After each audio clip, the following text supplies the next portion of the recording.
is The Chris Abraham Show.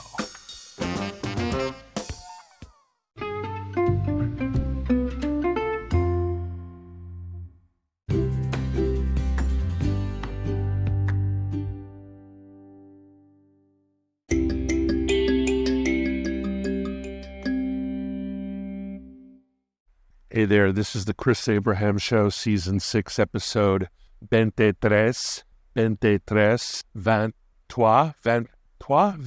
23.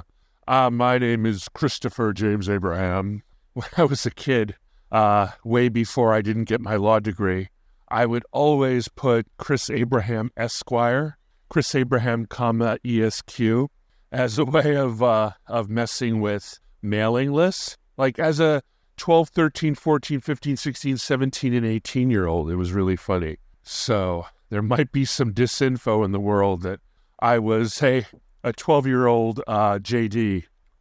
Today's episode is sort of an update to all y'all, you 14 beautiful people. I made a joke yesterday. I said the 14 people that listen to the Chris Abraham Show are Mossad, NSA, CIA, FBI, ATF, Secret Service, and I said NSA, right? The State Department, MI6, MI5, and that sort of thing. So it's exactly 14 intelligence organizations are my weekly or daily listeners that show up on my between 9 and 14 listens on every episode. So thank you very much, Five Eyes. Thank you very much, intelligence community. Shalom, my friends in Israel. I hope you hear that I am in fact a Zionist. And assalamu alaikum to my brothers in the Arab world. Oh, and also to the German intelligence services since I lived in Berlin. And obviously GRU and whatever the KGB became. Is that the GRU? I don't know. Nostrovia to the Russian handlers who don't pay me to not dunk on Putin 24/7. I know that you guys are pretty much just doing your own thing, worshiping your own Christ, following your own morals, having your own culture, and defending your own, I hate ethnicity. I think ethnicity is bullshit, but defending your own ethnic people. So, anyway, I wanted to let all of my handlers and my OS int listeners, because that's the only way I can explain it. 14 listeners, 7 to 9 listeners per episode. So in fact, maybe Media Matters listens, maybe ADL, who knows? Maybe they just get a report, a memo from ADL operators and analysts. Maybe Langley sends out updates on these terrible, oh my God, they're all the worst podcast. Yikes. I honestly think that at some point, the AI behind ChatGPT is going to fire me as a client, as a paying client, because, and also Microsoft Word, they're both going to fire me as a client because they're so appalled by the garbage transcripts that I give them to work with. I'm seeing a first-generation CRV. I really love the very first-generation RAV4. Oh my God, it's like a first-generation RAV4. I must have a first-generation RAV4. It's so Tinker Toy. It's so tiny. Oh my God, I must have one. That is going to be my gift to myself. All right, so now that I've basically alienated you, I went to the doctor yesterday, and it was a scheduled appointment with Dr. Lux, and he is my cardiologist, and he's a rock star. He comes in, he's this super hyper fit, but petite man, and he's handsome, and he's funny, and he always looks a little bit sporty and comfortable. with fleece jackets that say cardiologist, surgeon, stitched instead of a white lab coat. They're like basically Land's End fleeces or REI fleeces with customization. And he comes in with, I think they were turtle shell frames, but with bright yellow lenses because he cares about blue light, and everything he cares about, he shares with me, and I love him for it because he is super holistic Western doctor, and we have the best rapport, and he spends a million minutes with me every time we hang out. Every time after his assistant weighs me, and I was 305 pounds instead of 295, but y'all know that I've been struggling a little bit ever since September and try to keep a plateau. And I've only been as low as 295, so in fact, I'm still within 10 pounds of where I was, so I don't consider that too bad. If you were a 12-pound girl, gaining 10 pounds is doubling your weight, but when you were a 350-pound boy, 10 pounds is basically a morning poop. So my blood pressure was 127/75.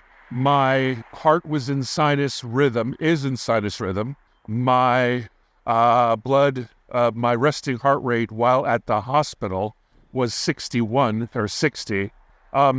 No edema, no swelling in the shins and the ankles. Passed all the stethoscope tests, and honestly, that man looks at me like I'm some sort of unicorn.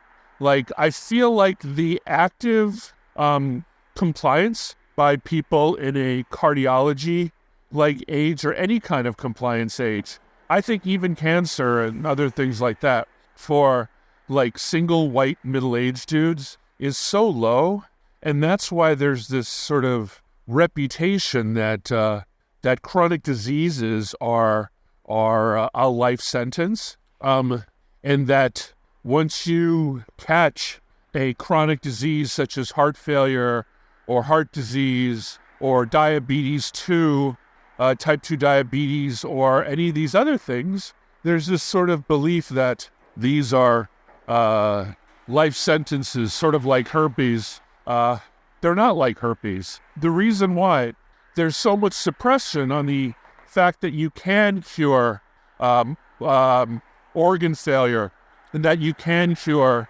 heart disease, heart failure. You can cure, and by cure, it's a lowercase c.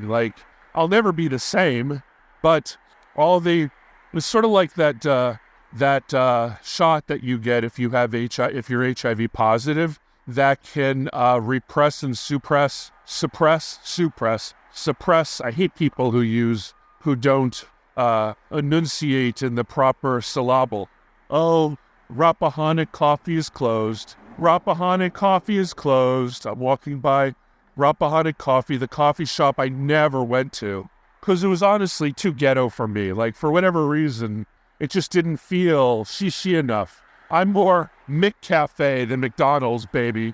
I'm classy McClass face. The only reason I'm in love with Starbucks and Adidas is because it's just classy enough. They're just classy enough to make me feel McCafe and not feel like diner with alkaline coffee. I would never go to a Waffle House to drink coffee, right? I go to le café pour moi. So anyway, he's completely blissed out, and he's the guy who wink, recommended carnivore diet. He's kind of backing away from that now. The last time we spoke, he wanted to also integrate what he called fruit, and by fruit he means courgette, zucchini, yellow squash.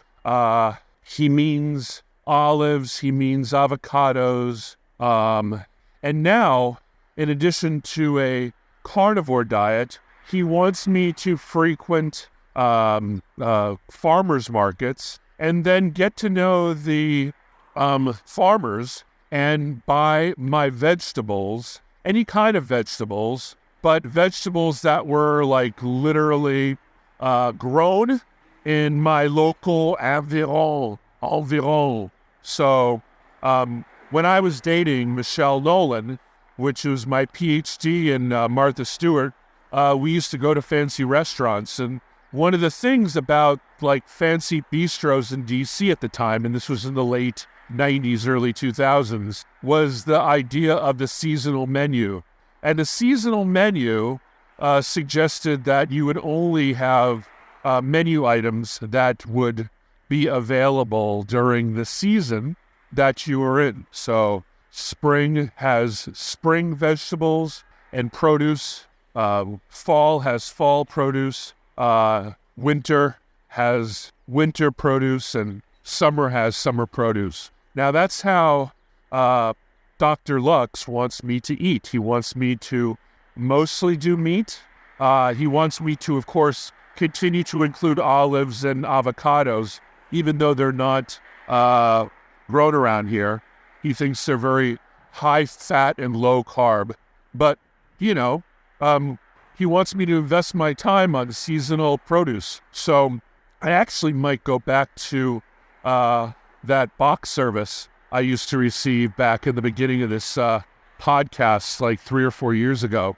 But what's better is on the walk that I'm taking right now between my apartment and Idito's social and coffee club, there is a little park in front of the Wegmans, not Wegmans, in front of it's not Wegmans. Is it Wegmans? No, it's not Wegmans. It's whatever that convenience store is that doesn't have any self-frickin' checkout. It is so annoying to buy stuff from.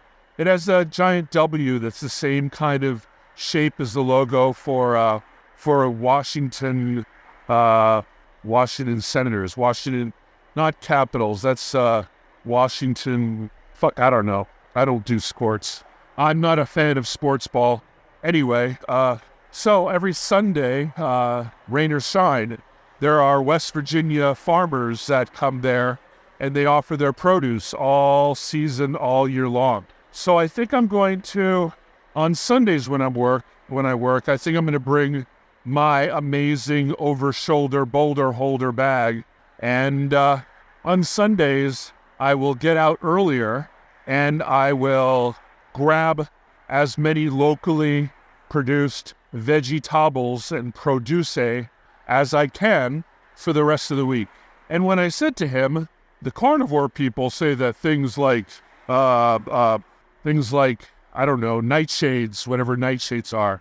I think nightshades are like tomatoes and eggplants, or things like broccoli and so forth have these like don't eat me molecules that mess you up and make you inflate like a balloon and screw with your health.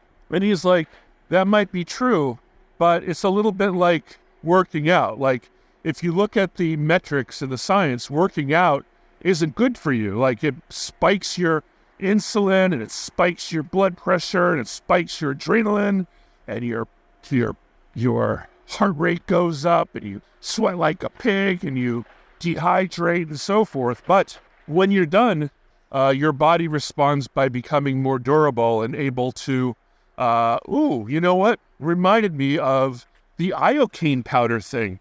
Remember from Princess Bride when, not Buttercup, his name's not Buttercup, As You Wish, dude, pirate, whatever, the bad pirate William, I don't remember.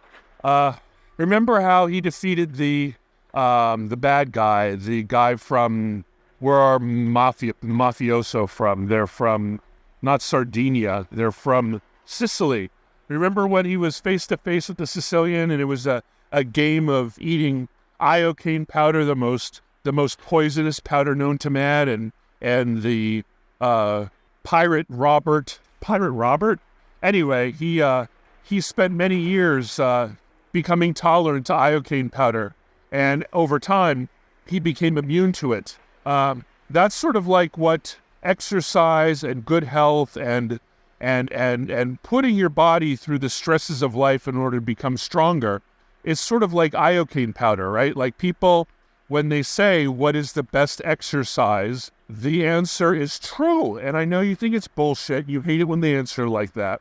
But the answer is the best exercise is the activity that you like doing and you'll do moderately for the rest of your entire life. Like, I feel like for me, the de facto is just this walking every day. Like, just by virtue of moving through my life, I get my 10,000 steps, whether I want them or not. All it took was getting rid of a car and a motorcycle and anything that keeps me from doing that. Mind you, I walk slower than my 75-year-old mom. Actually, I walk more slowly than my cremated mom in a koa box on my windowsill. So I'm not necessarily doing the most benefit in terms of huffity-duffity, puff, puff, puff, huffity-duffity, puff, puff, puff.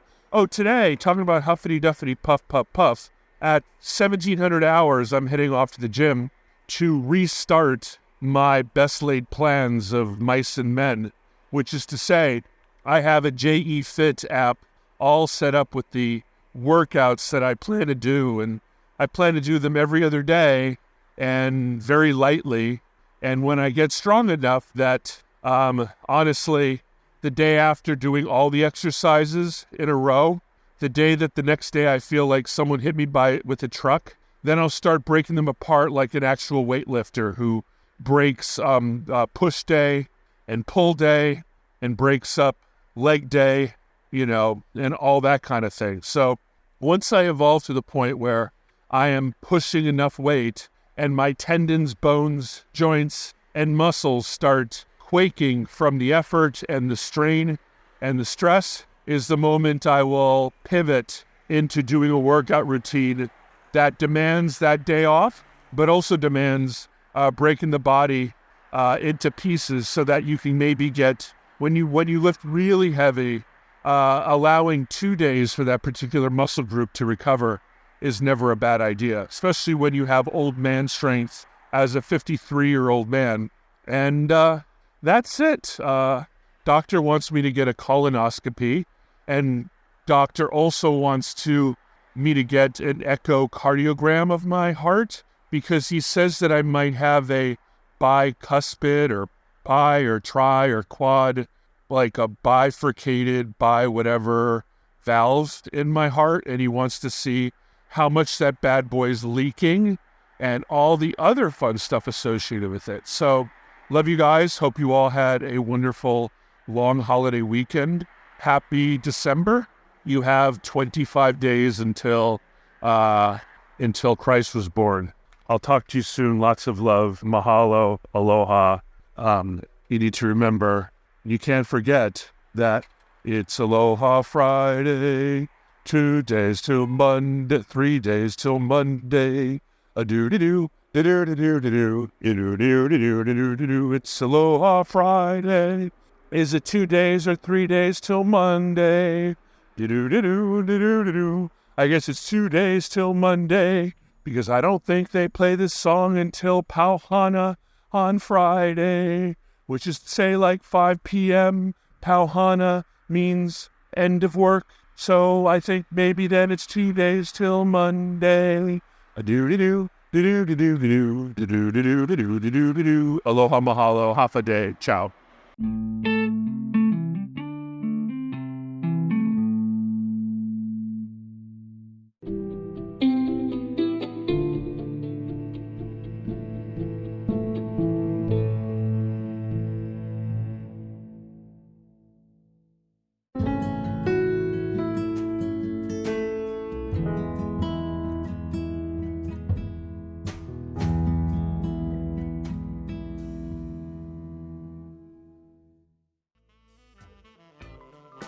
Thank you for listening to The Chris Abraham Show.